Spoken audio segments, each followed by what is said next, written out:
we've all been waiting for. Good news. She's home.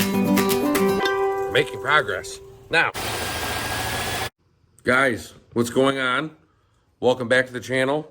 I know it's been way longer than I wanted it to be, and probably most of you. I appreciate all of your patience and sticking around and staying subscribed to me. I have some exciting news, though. In this episode, you guys are going to get to see the old Salvage Yard Suburban Rescue transformed to no longer being a Salvage Yard Suburban, because it's finally registered and inspected and even insured. Not in that order, because you got to have it insured before you can register. But I've been doing a couple things off camera the last few days. I'm now finally feeling, I'd say 99% better. Still got the cough, and I'll probably do it at some point here because I can feel one coming.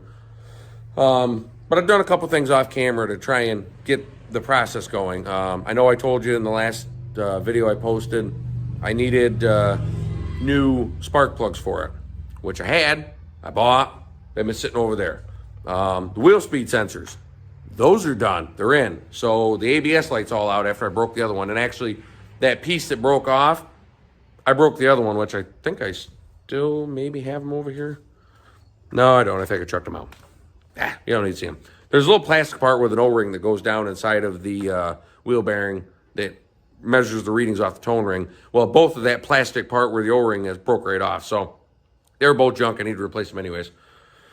And there's videos out there. You just got to big things. You got to sand it down so it seats back in there. The last thing I have to do is the air conditioning line, which I'll get to that eventually. It's kind of done sitting over there. I just got to get it put in the truck and But the one thing I did a couple nights ago is I knew it needed a tune-up. I don't know when the spark plugs were last changed, but I needed to change them.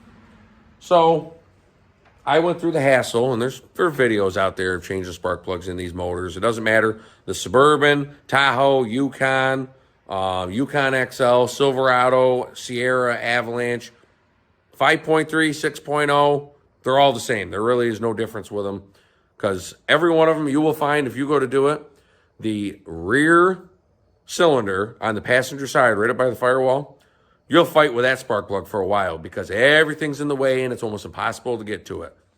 You can try to go through the fender well. You can try and come up from the backside. You can try and come up from the bottom. There's one.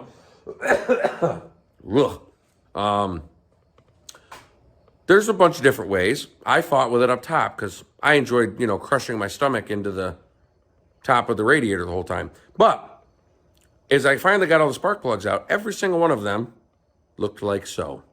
Rusted and disgusting. That's actually supposed to be nice and silver. Occasionally, maybe a little black on there from the carbon. That's normal. That is not normal.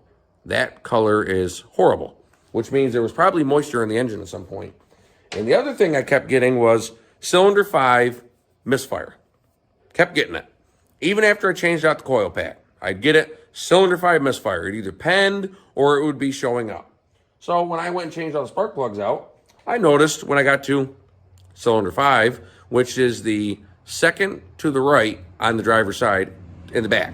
So it goes 1, 2, 3, 4, 5, 6, 7, 8 is the order that it goes in. So this is the odds are all on the driver's side, second one from the rear. Well, I got the plug out and look, it's missing a big old chunk out of the porcelain. I guess we know why it was misfiring so badly. So I changed all the spark plugs out. Took it for a test drive. I think by the time I got done, it was like 2 o'clock in the morning. I worked late that night. And I'll admit, she started running better. Power was there, seemed to idle a little better. I'm like, good, I think I finally solved the problem. Drove it to work yesterday, drove it to work today. Not running so good at idle. It's not stalling out. It's not giving me a check engine light or throwing any fault codes or even anything pending because I still have the scan tools and I'm checking it. But it'll run a little rough. And the other issue I'll notice is that when I'm going up hills and stuff, it dogs terrible. I got to get the pedal almost all the way down to the floor to get it to take off. And I know it shouldn't be that way because the transmission shifts, as smooth as could be. So I went out and bought Seafoam. I'm not sponsored by them, by the way, but I've seen tons of videos. You spray this stuff in, you pour it down in the gas tank, she'll start running better. Blow out a big old cloud of smoke, which means that's all the carbon that you're getting rid of. So I went and Advanced Auto. It's where I like to go. It's my favorite part store. It's where my buddy works. I go there all the time. He takes great care of me. I went and bought the Pour and Spay. Spay? I must be, I'm thinking of those kittens again. By the way, they're up for adoption. I believe they're at a foster home right now. I mean Pour and Spray kit. So the can with the white lid goes directly in the gas tank, and there's this whole thing on the back that tells you how many ounces for how many gallons, and blah, blah, blah, blah, blah, a bunch of math garbage. I can tell you that this whole can goes in a 30-gallon gas tank, and I think it's even right down to like a 20-something gallon gas tank. You just need to make sure it's full. Otherwise, it could mess some stuff up if you don't do it right. And the other can here, you notice there's a big spray tube on it. It actually goes in where the throttle body assembly is. You pull the intake boot off, get the tube in there so it's just about touching the throttle plate, and then you put the boot back on it. Then once you have the boot back on it, when my wife gets home, which for you guys should be any second now, she'll be home. Next thing you know, we'll be panned over doing this finally. For me, it'll probably be pitch dark out an hour because she's out shopping, and you know how women are. They love to shop till they drop. So when she gets home, she's going to have to sit in the truck, hold it at 2,000 RPMs. I have to spray the entire can. The second can, what it does is it goes in and it cleans the upper valve train. Cleans out all your valves, cleans out the intake, all that type of stuff. The other can is what cleans out your fuel injectors. Cleans and stabilizes your fuel, cleans your fuel lines. If you got any moisture in it, this is supposed to clean it all out. So after you spray the whole can in, the throttle body assembly, you let it sit for 10 minutes in what's called a hot soak. Once the hot soak is done, you start the truck back up again. And that's when we get out the tailpipe. We should get a nice plume cloud of white smoke, which means it's burning off all of the carbon that's inside of the engine. Then I have to get in it, and you drive it quite aggressively. They recommend. All the videos you've seen, like the old days, that's it. Drive it when you stole it, or not drive when you stole it. That's how you end up in jail. Drive it like you stole it. You still might end up in jail. But that's where we're at. So any second now, we're going to be switching over to this. But for me, I'll just be I'll be sitting here waiting.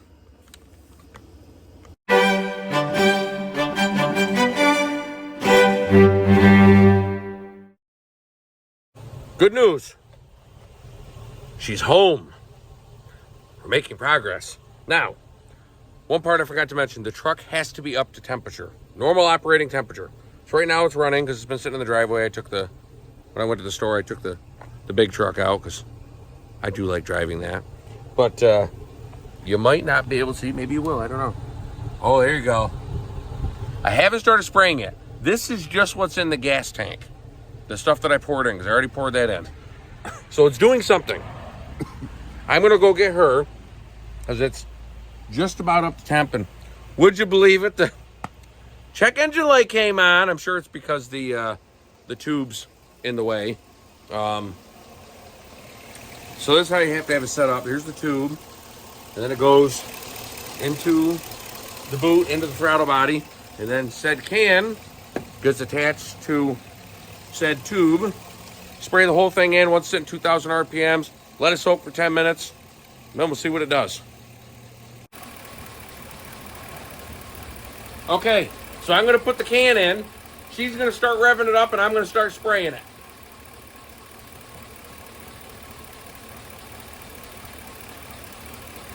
All right, rev it up.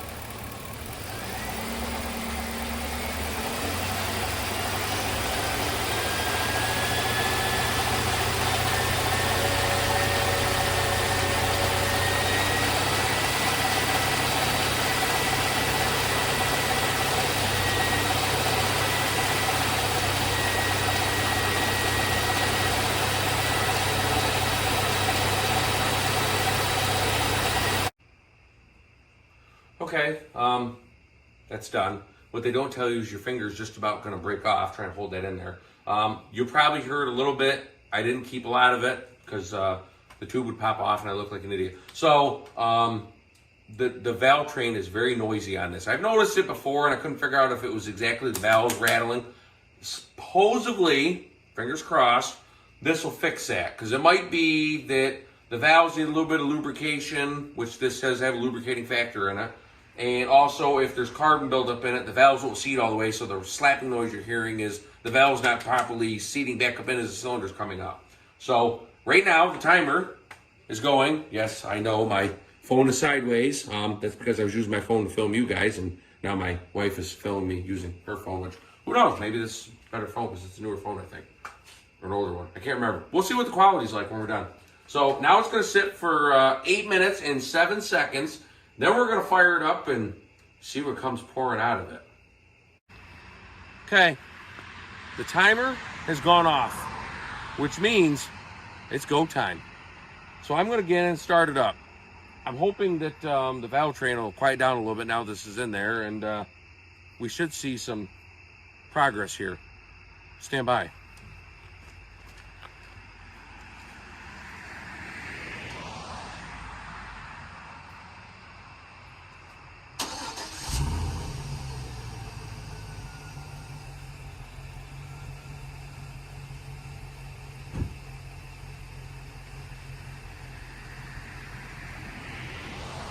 Whoa! Oh, it's a little smoky. Wait, the valve train sounds a little quieter too. Let's give it some revs.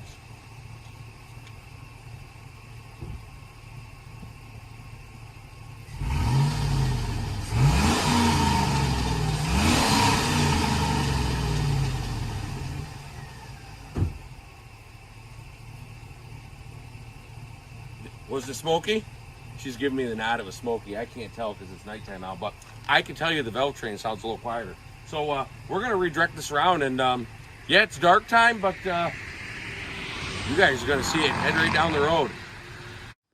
All right, guys, it's actually been a couple days. I had to work at my regular job, so I've been freer at night, but it's too dark, and then I can't get the time so you see it, because who wants to see this driving at nighttime? You want to see it in the daylight. So we're not going to mess around. Seafoam's done. I did notice it seems to be running a little better. We're going to take it on its first drive in 7 years. But while we get ready for that, let's take a moment and think back where this whole project started 3 months ago. 9, 8, 7, 6, 5, 4, 3, 2, 1. So as you can see, we got a little bit of work to get it out of here. It's kind of trapped in here by the line, so I'm going to cut it out. Cut the front end out so I don't break much of the grill away, because it's being held in by Mother Nature. And then one of the other problems we're running into is underneath the hood, somebody went in through here and rummaged through and stole about half the fuses we need. So luckily this agency is going to let us go through this old bus and steal what we can steal out of it to get it running again. Oh, holy shnikes!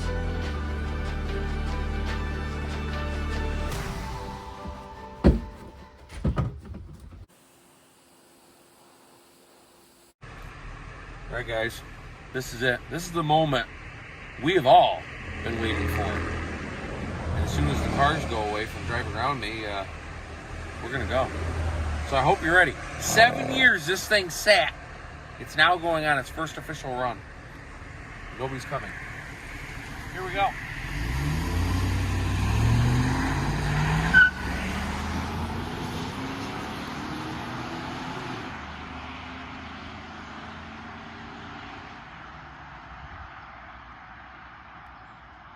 Guys, can you believe we're doing this? Just listen to that.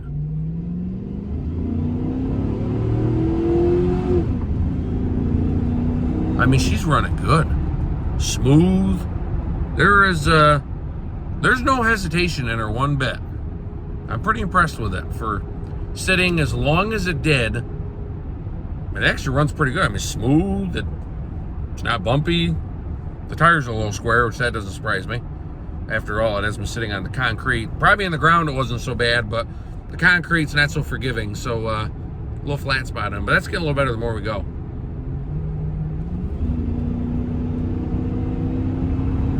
That's nice.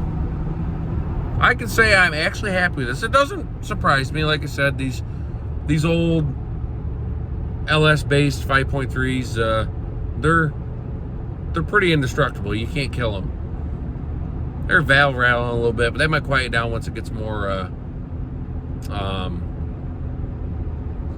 runtime and a little bit more stuff in there to clean it out from the Seafoam. So I think the Seafoam definitely worked. I give it 5 stars, 2 thumbs up. Again, not sponsored, but I'm pretty happy with the stuff. It actually worked pretty good. So I guess we'll see you when we get back. Oh God. I think it's the Popo. I hope they're not coming to arrest me. I feel like they're driving forever. Anyways, oh, they stopped. I thought they were coming close. So now we gotta wait.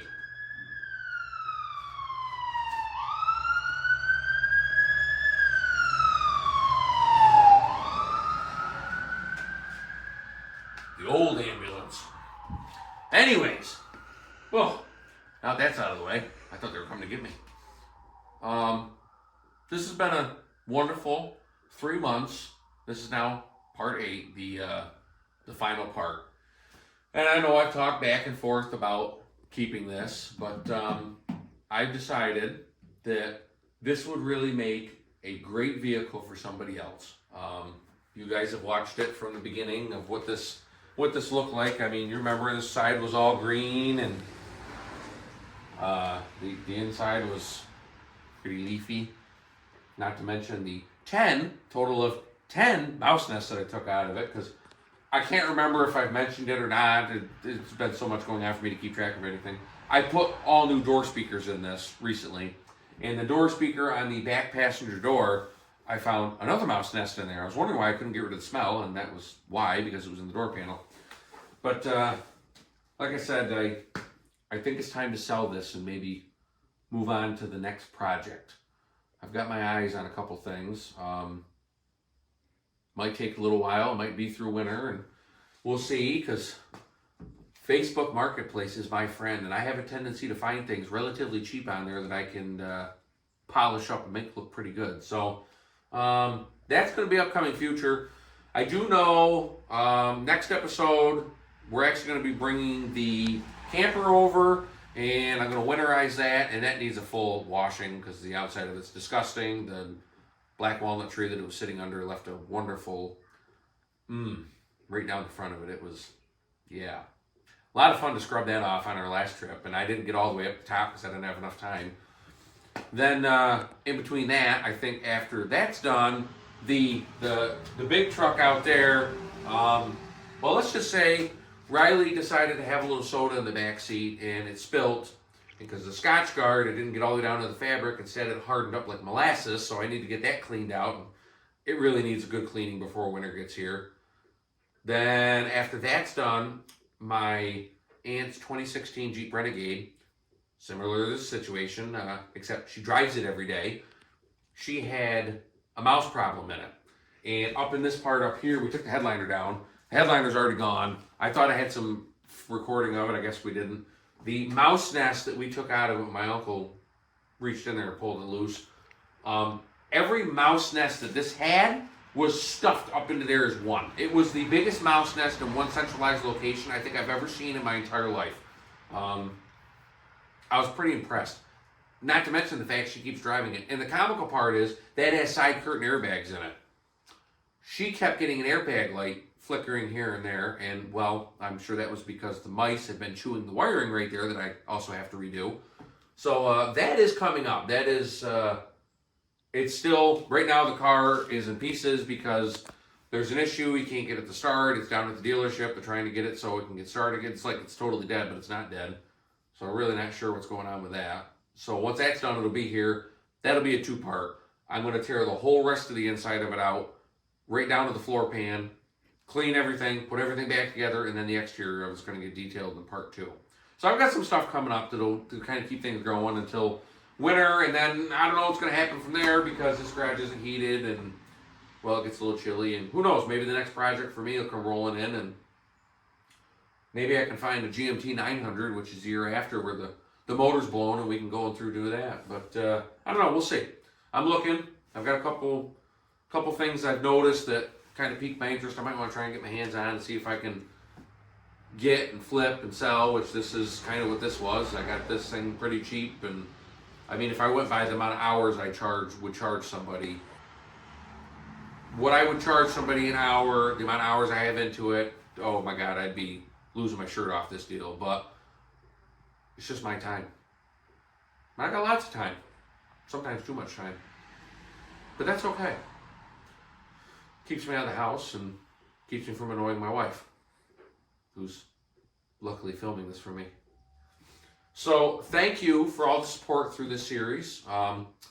Please make sure you have the bell notification on if you don't already. Please like, subscribe. That's a big thing. Like and subscribe so I can continue to produce this content for you. And if you got an idea, something you'd like me to do and you want to see, shoot it down in the comments. Maybe we'll try and do something like that, or a vehicle you want to see me try and do. So stick around. We got plenty more for you, and much love to everyone. Thank you.